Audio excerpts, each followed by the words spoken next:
Bienvenue dans ce point bourse du 13 septembre 2023. Je rappelle que les informations et analyses données sur cette chaîne sont données à titre indicatif et ne peuvent pas être considérées comme un conseil en investissement. L'investissement boursier est risqué et vous êtes responsable de tous les investissements que vous faites. Alors, l'information du jour, c'était les prix de l'inflation, hein, l'IPC aux États-Unis, l'indice des prix à la consommation qui ont confirmé la hausse de l'inflation encore dans un petit rebond, hein, l'inflation qui a du mal à baisser et qui, dans une sous-vague, commence à rebondir, hein, ces derniers temps. Donc, on l'a vu. Au mois d'août, on était à 3,2 l'année dernière.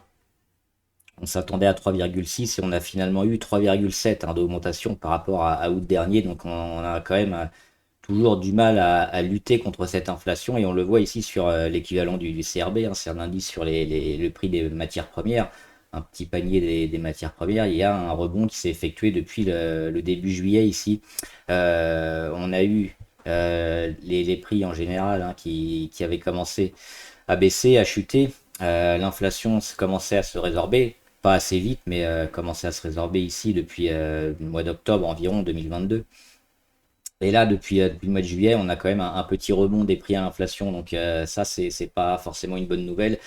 On a toujours une demande soutenue, mais qui va avoir de plus en plus de mal à continuer. Avec ça, on a aussi le Brent, hein, avec le pétrole qui coûte déjà très cher et qui continue de monter, hein, parce que la production a baissé. La demande est toujours là. La demande n'augmente pas, mais elle est toujours présente. Le jour où ça va commencer pardon, le jour où ça va commencer à coincer sur les entreprises surtout, plus que sur les ménages, hein, on commencera à voir probablement la demande baisser et le cours s'ajuster un peu. En tout cas, les producteurs de pétrole qui visent toujours une zone assez haute et probablement autour des 100, ça sera sûrement un plafond qu'on aura du mal à dépasser, hein. Les 100 dollars, on le voit déjà dernièrement, c'était des pics assez exceptionnels et qu'on a dépassé de très peu, mais on est toujours dans une phase ascendante depuis quelques semaines sur le pétrole, dû notamment à la réduction de la production de barils.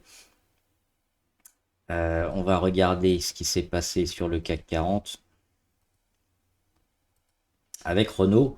Renault qui a réagi, hein. On le disait, c'était cette zone-là qu'il fallait travailler. C'était la moyenne à 200 qui avait été percée et qu'on était en train de casser à la baisse. Et puis le gap ici, sur les 37-35, bah, le gap il a été comblé aujourd'hui, hein, avec le beau chandelier. Ici, on gagne plus de 2%. On va l'enlever. Et on se remet dans la figure, dans une figure plutôt neutre sur Renault, même si on a des beaux volumes, on le voit aujourd'hui. Le secteur auto aussi est pas mal. Il y a Volkswagen qui a beaucoup perdu, qui on va le voir après, qui a essayé de rebondir aussi. Donc le secteur auto toujours là, euh, et pas prêt encore à consolider et à craquer complètement.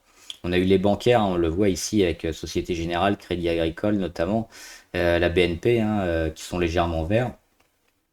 Rien de très, très intéressant graphiquement. AXA aussi, les assurances.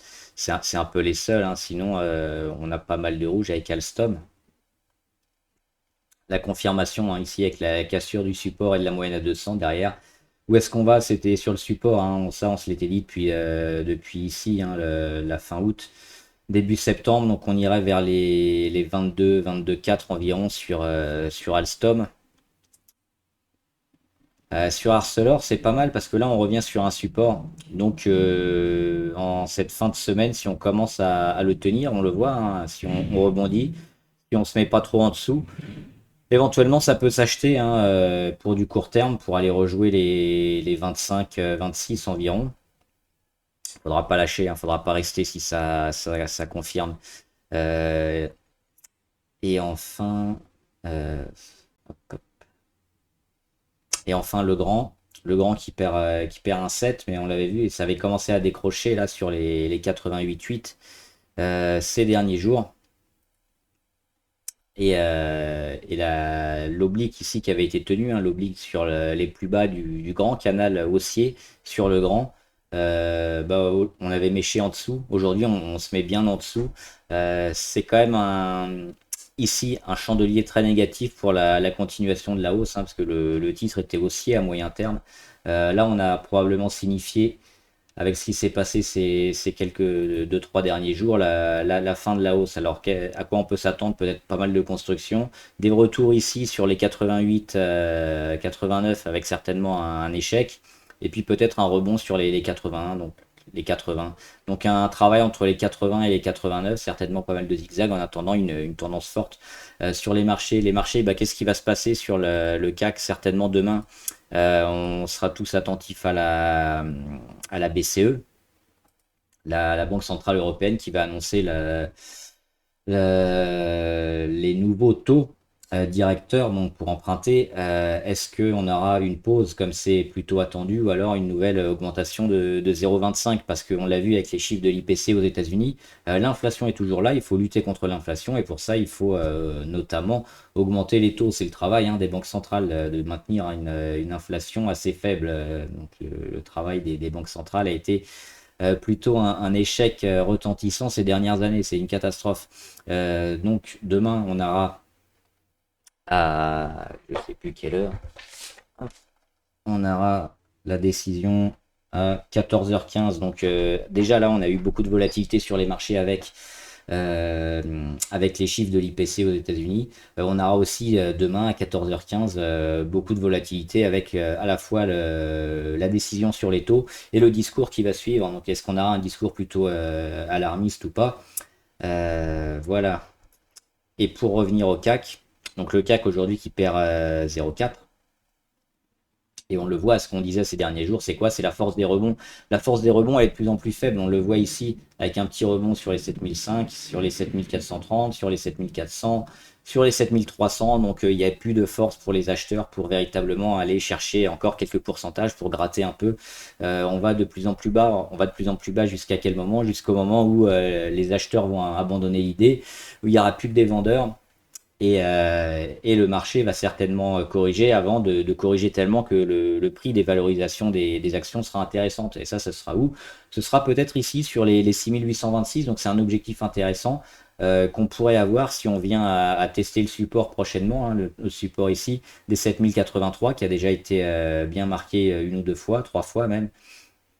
Donc là, on a quand même de grandes chances d'y aller et puis de casser vers le bas. Donc c'est un peu l'objectif qu'on a depuis plusieurs semaines, hein, c'est de casser ces zones-là et puis de shorter un peu les marchés, le CAC en particulier, mais on a également le Nasdaq, le Standard Poor's éventuellement, qui devrait consolider à minima et peut-être corriger fortement. Et on va regarder rapidement quelques actions du portefeuille. Alibaba, moi, il commence à m'intéresser énormément. Ça revient sur un petit support. Ici, il y avait un gap hein, entre le 6 et le 7 juillet, un gap qui n'a toujours pas été comblé. Donc, si on y revient, pourquoi pas, ça pourrait être une porte d'entrée intéressante. Sinon, il y a un mini-support là sur le gap qui a été créé. On le voit, ça réagit ici au 18 août environ. Donc, sur l'oblique blanche. Et cette phase de congestion qui est intéressante, donc qui pourrait permettre à Alibaba de revenir, et surtout la volatilité, comme d'habitude, hein, la volatilité qui devient de plus en plus faible. Donc les chandeliers sont petits, il se passe plus grand-chose sur le cours, ça amène généralement des changements de tendance intéressants. Et là, alors, ça devrait plus tarder, peut-être 2-3 jours encore, avant peut-être de partir. Donc Alibaba, on les surveille énormément. Et d'autant plus qu'aujourd'hui, il y a beaucoup de volatilité, hein, et on le voit sur Alibaba, il n'y a pas grand-chose. Donc on sent qu'ils sont prêts à partir. Alors vers le haut, vers le bas, on a quand même de grandes chances d'aller titiller le haut, mais on n'anticipe pas, on attend un signal sur les indicateurs, comme d'habitude.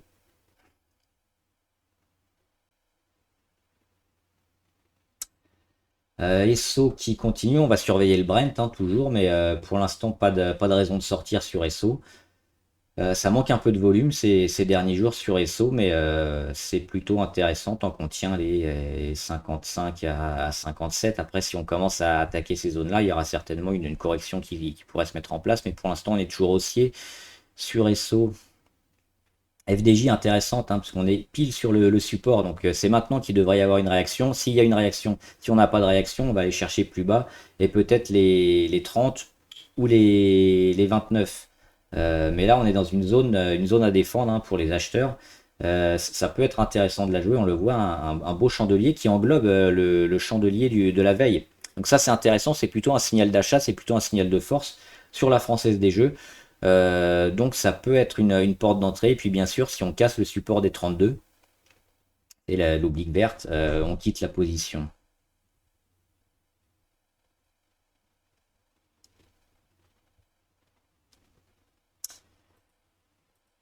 Orange, alors Orange qui commence à tousser un petit peu enfin, hein, parce on n'a pas arrêté de monter depuis ces dernières semaines, toujours dessus. Moi, j'ai monté les stops évidemment. Alors si on dézoome, hein, on est plutôt bien, hein, sur Orange. Maintenant, ça peut perdre aussi assez rapidement, donc il faut toujours garder un peu le plan qu'on s'était mis en tête au début. Pourquoi on achète, à quel moment on achète, et est-ce qu'on a un plan d'entrée court terme, moyen terme ou long terme? Moi, quand j'ai acheté, j'avais plutôt un plan court terme, donc j'avais acheté déjà au mois de juin-juillet, et puis j'ai renforcé ici, hein, sur le support à 10,13 avec hop, cette oblique-là, et la moyenne à 200, donc là c'était une belle occasion de recharger. Ça a fonctionné, on est venu tester l'oblique ici, c'était l'objectif, on l'a cassé, on se maintient au-dessus. Ça peut être pas mal éventuellement de prendre ses bénéfices. On va voir comment le marché se comporte demain. Mais là, on a certainement fait le plus haut de la hausse, hein. On le voit, on est déjà à 74, on était même plus haut au niveau RSI sur le titre. Donc si on n'a pas de gros chandeliers, de belles journées, on va voir le début d'une correction. Donc peut-être un travail dans ces zones-là. Et puis si on repart pas vers les 11 assez rapidement et qu'on attaque les 18, ce sera la fin de la hausse sur Orange. En tout cas, un trade quand même assez gagnant. Même si les pourcentages sont pas élevés, on avait quand même beaucoup de chances de le mener à bien. C'est ça aussi le money management. C'est pas forcément chercher des gros trades qui vont faire des pourcentages élevés mais qui risquent de vous faire perdre. Mais c'est peut-être mettre des tailles de position plus importantes sur des dossiers qui ont de belles chances de monter et peu de chances de descendre. C'était le cas avec Orange, hein, notamment. On l'a remis ici, on l'avait joué avant. C'était une valeur plutôt intéressante. Avec les conditions de marché, avec le graphique, avec plein de choses. Donc c'était une position à prendre plutôt importante, une ligne plus importante que les autres avec, on le voit, un pourcentage pas monstrueux, hein, parce que si on l'avait pris ici sur le support, on en est à 7%. Donc c'est bien, mais c'est pas énorme. Mais on a quasiment pas transpiré, parce qu'on a vu qu'on a une réaction ici, et puis le cours a fait quasiment que monter. On n'était jamais en moins-value, sauf si on l'avait pris avant, comme moi. Moi, j'avais pris une partie avant. Mais c'est ça aussi, d'être capable de prendre des actions peut-être un peu moins risquées, surtout dans des conditions de marché compliquées comme en ce moment aux immunos. Alors, une petite ligne de prise, hein, pour jouer un peu la spéculation comme tout le monde. Ça a explosé hier. Donc moi, je l'ai pris hier en fin de journée ici.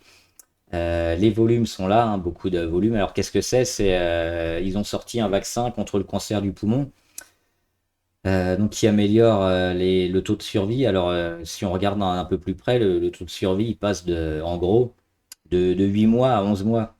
Alors c'est pas terrible, hein, 3 mois de gagné, c'est assez moyen. Ça dénote quand même d'une avancée et d'une percée dans le domaine du traitement du cancer du poumon, mais pour l'instant, c'est pas révolutionnaire. On a également l'entreprise qui perd plusieurs millions, plusieurs dizaines de millions chaque année, et il faudrait pouvoir vendre pour au moins 20-30 millions un partenariat pour enfin commencer à avoir un résultat net positif pour aux immunos, parce que pour l'instant, ils continuent à perdre de l'argent. Alors c'est normal, hein, dans les biotech, on perd de l'argent jusqu'à ce qu'un produit phare fonctionne et soit utilisé un peu et vendu énormément. Donc là, c'est ce que le marché a joué. À voir, hein, est-ce que ça va continuer, parce qu'on a des mèches, on a souvent des mèches assez hautes, hein, dans ce genre de dossier. On avait une petite hier, on a une un peu plus grosse aujourd'hui qui fait même plus de la moitié, hein, du chandelier. C'est jamais très bon, mais le maintien au-dessus de la moyenne à 200 et au-dessus des 5 reste plutôt positif. Maintenant, dans ce genre de choses comme les biotech, on s'éternise pas, hein, sauf si on croit vraiment au dossier et qu'on les prend plutôt, on regarde le fondamental. Oui, mais là, on a joué la spécu, donc on va être plutôt court terme. Et puis, si ça arrête de monter, on quittera la position. Sinon, on accompagne la hausse.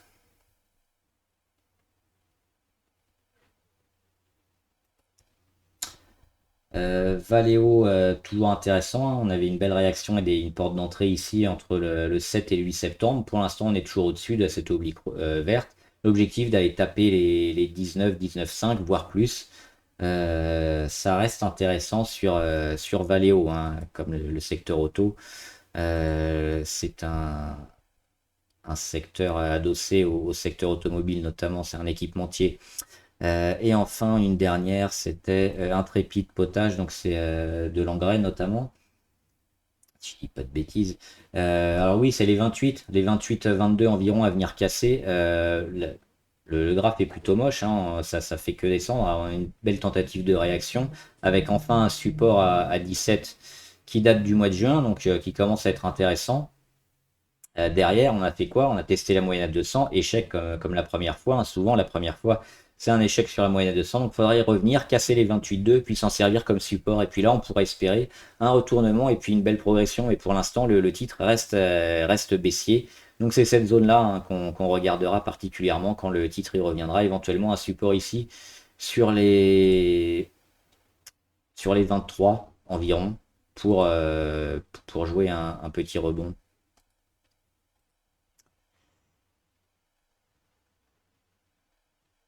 Et voilà. Voilà, j'espère que la vidéo vous a aidé. Dites-moi ce que vous en pensez en commentaire. Et puis n'hésitez pas à mettre les actions que vous suivez et les valeurs que vous voulez qu'on analyse. On le fera ici ensemble.